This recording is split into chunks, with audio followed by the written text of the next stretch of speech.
네, 오늘 본문 우리 빌레몬서 1장 우리 8절에서 우리 10절 말씀을 중심으로 누구에게 갇혀 있는가 라는 제목으로 우리 함께 도전받는 그런 시간이 되면 좋겠습니다.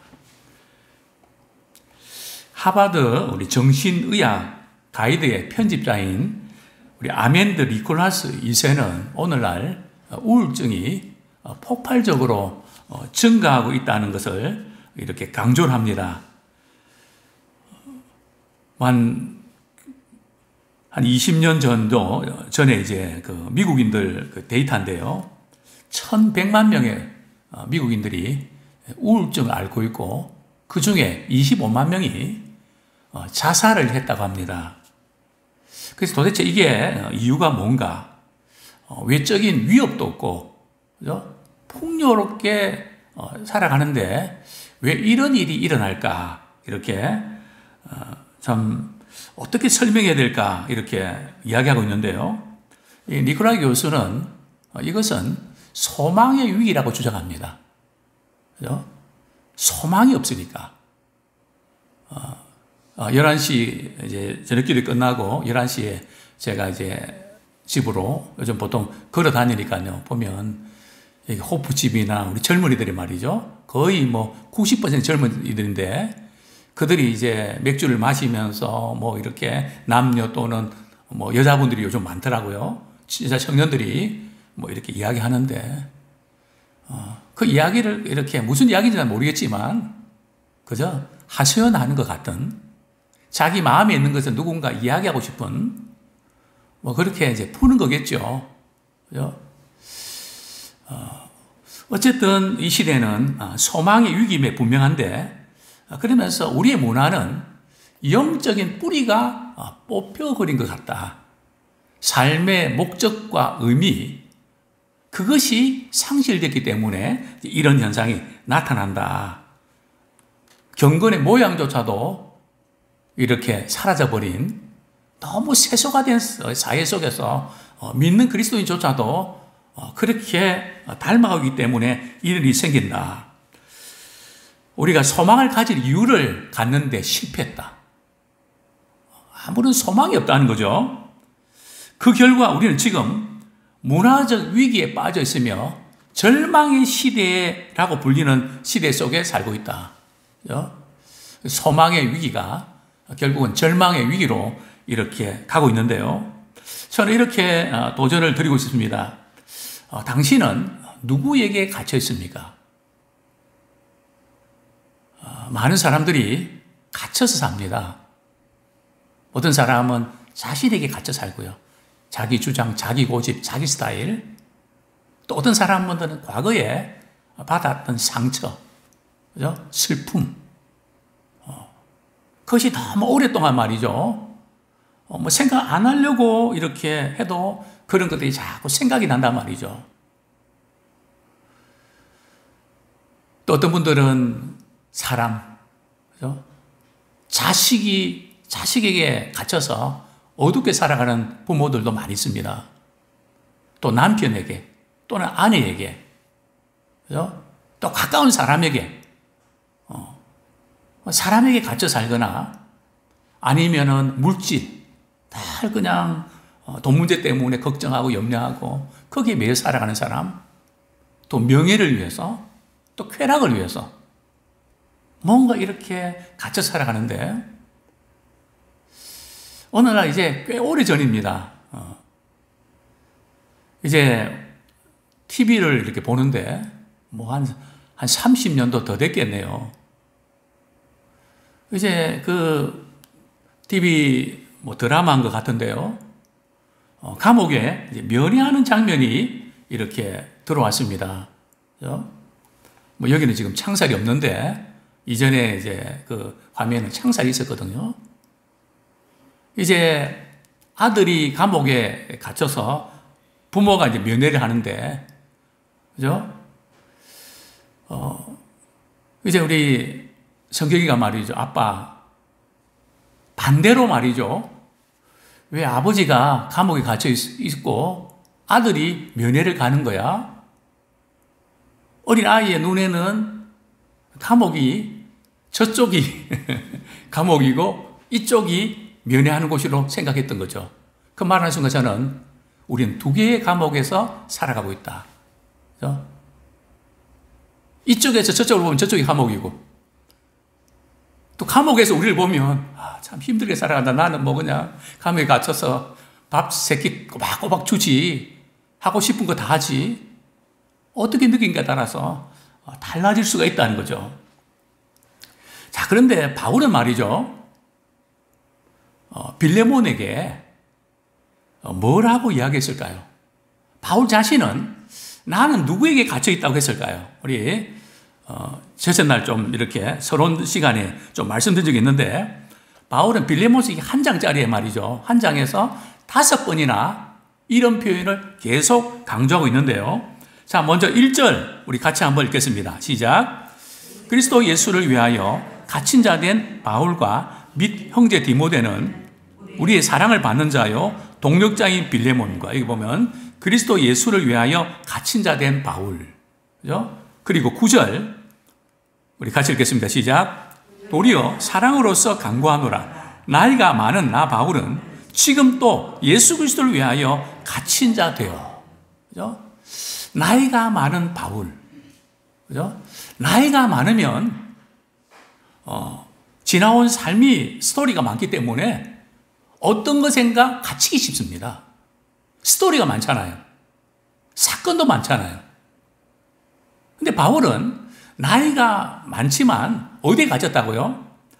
예수 그리스도를 위하여 갇혔다. 즉 복음을 위해서 나는 복음 전하다가 감옥에 갇혀 있다. 나는 다른 데 갇혀 있지 않는다. 예수 그리스도를 위해서 갇힌 자 되었다. 자, 그 다음에 우리 10절 말씀 같이 읽겠습니다. 시작. 갇힌 중에서 낳은 아들 오네시모를 위하여 내게 간구하노라. 그죠? 갇힌 중에서, 그죠? 예수 그리스도에 갇혀 있지만 바울은 그저 가만히 갇힌 상태에서 지나가기만을 바라는 것이 아니라 그 갇힌 중에서도 무언가를 생산적인 일들을 하고 있는 것을 보게 되는데요. 그분은 조금 위에 말씀을 드리려고 합니다. 자, 그 다음에 13절 같이 읽겠습니다. 시작. 그를 내게 머물러 있게 하여 내 복음을 위하여 갇힌 중에서 내 대신 나를 섬기게 하고자 하나. 바울은 갇혀 있어서 말이죠. 야, 이제 나 죽었다. 내가 꼭 이렇게 살아야 되나? 뭐 이렇게 하지 않고요. 갇혀 있는 중에서도 복음을 위해서 말이죠. 사람을 필요하고 뭔가 일을 만들어내는 주님을 위해서 살아내는 그 일에 고심하는 모습을 보게 됩니다. 자, 그 다음에 우리 23절 같이 읽겠습니다. 시작. 그리스도 예수 안에서 나와 함께 갇힌 자 에바브로와. 그죠? 나와 함께 갇힌 자. 그죠? 자신만 복음을 위해서 갇힌 자가 아니라 자신을 통해서 자신이 전해진 복음을 듣고 변화된 그런 동력자들도 중에서도 복음을 위해서 갇힌 자 된. 바울은 이렇게 된 것을 말이죠. 부끄러워하지 않고 너무나 자랑스럽고 영광스럽게 생각합니다. 자, 그런데 이제 바울은 지금 빌레몬서 전체의 핵심이 뭡니까? 빌레몬서의 핵심을 우리 알아야 되거든요. 빌레몬서는 바울이 빌레몬에 쓴 편지인데요. 빌레몬은 골로새에서 살고 자기 집을 말이죠. 교회로 이렇게 오픈해서 예배를 드리는 비교적 부유한 가정이었겠죠. 넓은 공간이 있었으니까요. 그래서 그 집에는 종들도 많이 있었습니다. 그러나 이 가정은 그냥 늘 예배를 드리고 참 신앙적으로 정말 본이 되는 바울이 말이죠. 극찬을 하지 않습니까? 바울에게도 잘하죠. 성도들에게도 잘하죠. 그 집안의 사람들한테도 물론이죠. 그런데 그 집의 종 가운데 한 사람 오네시모가 말이죠. 뭐가 못마땅했는지 주인의 돈을 물건을 말이 훔쳐서 탈출을 합니다. 골로새에서 제가 지도 보여드렸지만 로마까지는 엄청 먼 거리거든요. 정상적으로 배값을 뱃삭스를 주고 갔을까요? 밀항을 했겠죠. 그죠? 들킬까봐. 당시에 노예가 도주했다가 들키면 죽일 수도 있었거든요. 제대로 먹기나 했겠습니까? 신분이 탄로 날까봐 숨고 쫓기면서 그렇게 하다가 오네시모가 말이죠. 로마의 감옥에 붙잡히게 됩니다. 그죠? 거기서 누구를 만나죠? 바울을 만나죠. 그래서 바울은 빌레몬에게 편지를 보내면서 오네시모를 제발 좀 용서해 주면 좋겠다. 그리고 오네시모가 이제 훔쳤던 뭐 물질적인 부분이 있으면 내 앞으로 계산 달아라. 그것이 핵심이잖아요. 그죠? 한 걸음 더 나아가 바울은 할 수만 있으면 이 오네시모를 내 신복이니까 나를 좀 도울 수 있도록 그렇게 해주면 좋겠다. 이게 빌레몬서의 핵심되는 부분이거든요. 자, 그런데 바울은 이런 부탁을 하면서 굉장히 신중한 것을 보게 되는데요. 우리 다시 우리 빌레몬서 1장 8절을 같이 읽겠습니다. 빌레몬서 1장 8절. 예. 같이 읽겠습니다. 시작. 이러므로 내가 그리스도 안에서 아주 담대하게 내게 마땅한 일로 명할 수도 있으라. 자, 바울은 디모데와의 관계에 있어서는 영적인 이제 지도자란 말이죠. 그렇기 때문에 내가 영적으로 이렇게 빌레몬에게는 내 위치에서 이렇게 하면 좋겠다. 즉 영적인 카리스마로 그렇게 담대히 그렇게 말할 수 있지만 나는 그런 권리를 사용하지 않겠다. 그죠? 아주 조심스럽게 고민하면서 말이죠. 어렵게 말을 끄집어냅니다. 왜 그럴까요? 바울이 이제 그 조심스러울 수밖에 없었던 그런 이유는 이제 오네시모에게 말이죠. 편지를 오네시모를 이렇게 보내면서 만약에 빌레몬이 말이죠. 너 잘 만났다. 너 때문에 얼마나 힘들고 내가 이를 갈고 너 어떻게 배신을 때려 나한테? 그래갖고 말이죠. 오네시모를 매질을 하거나 뭐 죽이지는 않겠죠. 그러면 바울의 입장에서 볼 때는 말이죠. 아니 오네시모 입장에서 볼 때는 바울이 뭐가 되죠? 배신자가 되어버린단 말이죠. 아니 가만히 감옥에 지금 잘 있는데 물론 오네시모는 얼마 후에 탈출하죠. 탈출이 아니라 석방이 되죠. 그러니까 바울은 오네시모 입장을 생각하면 조심스럽고 또 빌레몬 입장에서는요. 이렇게 말할 수 있지 않겠습니까? 아무리 영적 지도자지만 우리 가정에 일어난 일들은 왜 그런 것들 간섭하십니까? 그건 우리가 알아서 하는 일인데 뭘 이래라 저래라 그럽니까? 그렇게 할 수 있지 않겠습니까? 제가 목회자로서 말이죠. 우리 성도님들이 가정에서 무슨 일이 있을 때 목사님 이런 건 어떻게 할까요? 그런 답은 알아도 때로는 답을 말해주지 못합니다. 왜냐하면 한쪽에다가 유리하게 하면 다른 한쪽이 말이죠. 관계가 악화되거든요.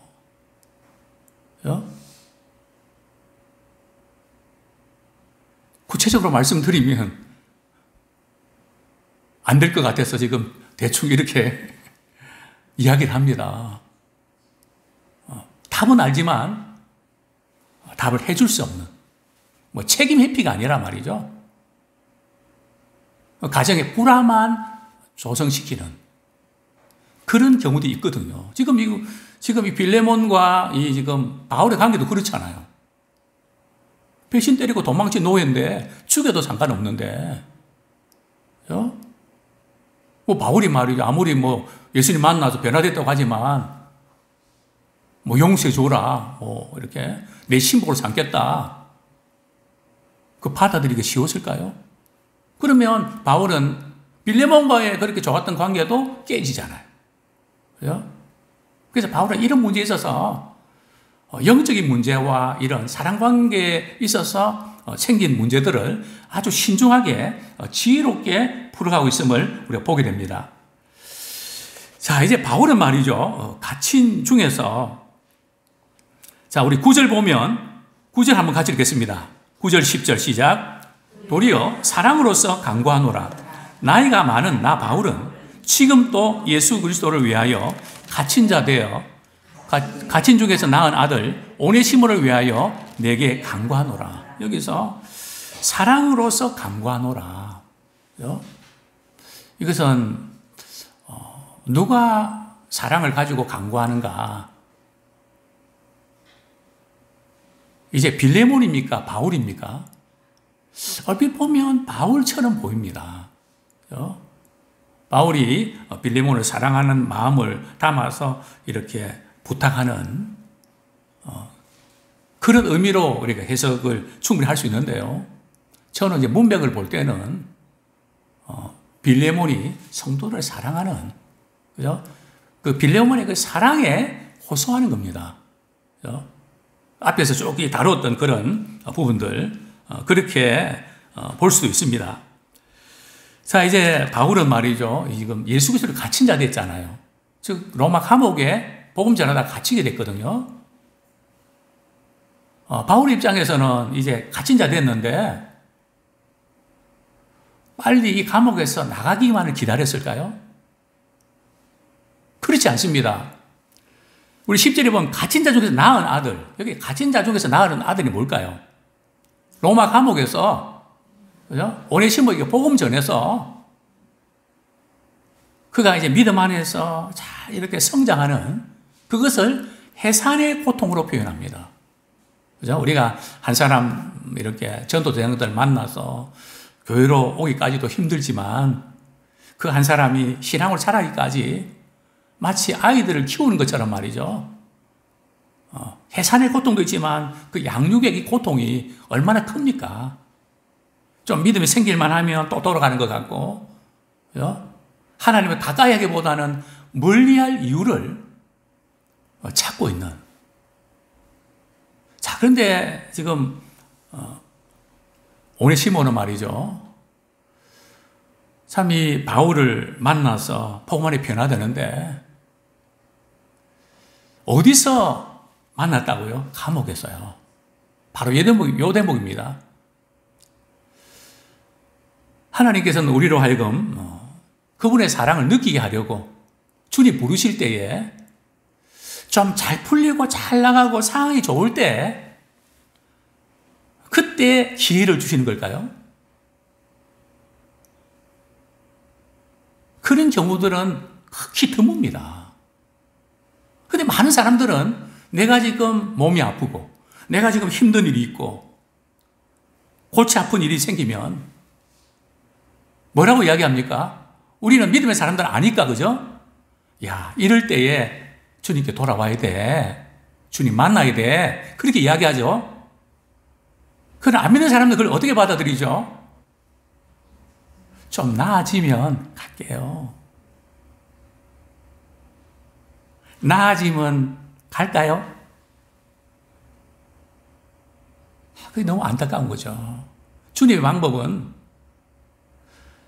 하나님께서는 독생자 예수 그리스도를 십자가에 못 박게 하시고 죄에서 우리를 구원해 주지 않으셨습니까? 즉 고난을 통해서 주님을 만나게 해 주시는데 믿지 않는 사람들은 되게 그렇단 말이죠. 문제가 있을 때 주님 만나는 기회로 삼지 못하면 점점 더 어려워집니다. 지금은 구원의 날이다. 은혜 받을 만한 날이다. 주님 말씀하셨는데 우리는 자꾸 상황과 환경, 이스마엘 대통령도 한성 감옥에서 성경 읽다가 변화되지 않습니까? 정말 우리가 예수님을 만난 그 순간이 언제입니까? 상황이 좋을 때인가요? 가장 힘들고 어려울 때 아닌가요? 사경을 해먹고 어떻게 할 수 없을 때에 어디선가 주님의 음성이 들리지 않았습니까? 참 이 대목, 그죠? 그래서 우리는 주변에 불신자들은 상황이 좋아지기만을 기다리고 지금 갇힌 데서 이게 잘 되기만을 바라지만 주님은 그 상황에 갇힌 데서 위를 바라보고 주님 바라보고 주님을 만나라고 하십니다. 정말 이 위기를 변화의 기회로 삼아야 되는데요. 바울은 빌립보에서도 보면 내가 당한 일이 복음의 진절이 된 줄을 너희가 알아주면 좋겠다. 내가 뭘 잘못했다고 하나님은 나를 감옥에 가다두는가. 그죠? 그렇게 생각하지 않았습니다. 어떤 상황 속에서도 복음이 전파되면 나는 이로써 기뻐하고 또한 기뻐하는 복음의 기회로 포착하는 바울은 감옥에서 말이죠. 갇힌 중에서도 내가 오네시모를 낳았다. 우리 불신자들은 스스로 말이죠. 상황이 좋아지기만을 기다려서 나오지 않습니다. 아니, 나올 수 없습니다. 제가 30년 목회하면서 그냥 상황이 힘들고 어려울 때 말이죠. 그때가 바로 주님을 만날 수 있는 절호의 찬스입니다. 그거 놓치지 마십시오. 왜냐하면 하나님께서는 사랑하는 자에게 때려서라도 그분을 찾게 만드시거든요. 그런데 때려서 아프다고는 하지만 주님을 찾지 않는단 말이죠. 주님을 찾으라고 하는 사인인데 그것을 어떤 다른 이유로 넘기지 마시고 주님을 만나는 기회로 삼기를 소원합니다. 그렇습니다. 누가 그런 말을 한 것이 기억이 납니다. 고난은 하나님의 확성기라고요. 간혹 이제 부엌에서 물을 틀어놓고 말이죠. 무슨 일을 하다가 우리 아이들이 말이죠. 엄마 나 이거 해줘. 이러면 야 물소리 때문에 안 들려. 세상의 소리가 너무 크기 때문에 주님의 말씀의 소리는 안 들리는 거 아닐까요? 아무쪼록 우리 주변에 이런 기회를 포착하지 못하는 그런 분들이 많이 있습니다. 우리가 포착할 수 있도록 도와주셔야 됩니다. 스스로는 절대 포착 못합니다. 주님을 멀리할 이유만 찾지 절대 그들은 주님께 가까이 나갈 기회로 삼으려고 하지 않습니다. 누군가 도와줘야 되고 기도해야 되고 은혜의 보좌 앞에 나올 수 있도록 우리가 해야 됩니다. 아무쪼록 우리는 어디에 갇혔습니까? 헛된 것에 갇혀서 너무 많은 시간을 낭비하고 있지 않습니까? 돌아올 수도 없는, 돌이킬 수도 없는 그런 거기에 우리가 갇혀서 시간 낭비하지 마시고 이제는 우리 남은 생에 하나님의 영광을 위해서 주님의 복음을 진보를 위해서 쓰임받는 예수 그리스도께 갇힌 자 되기 원합니다. 예수 그리스도께 갇힌 자는 어디서도 복음 안에서 진정한 자유와 주의 주시는 은혜와 평강을 누리게 됩니다. 이런 갇혀도 우리는 좀 고상한 거기에 우리 갇히기 원합니다. 좀 쓸데없는 거기에 갇히지 말고요. 불필요한 거기에 우리 매이지 말고요. 정말 하루를 살아도 주님 위해서 살아가는 복된 생애가 되기를 축원합니다.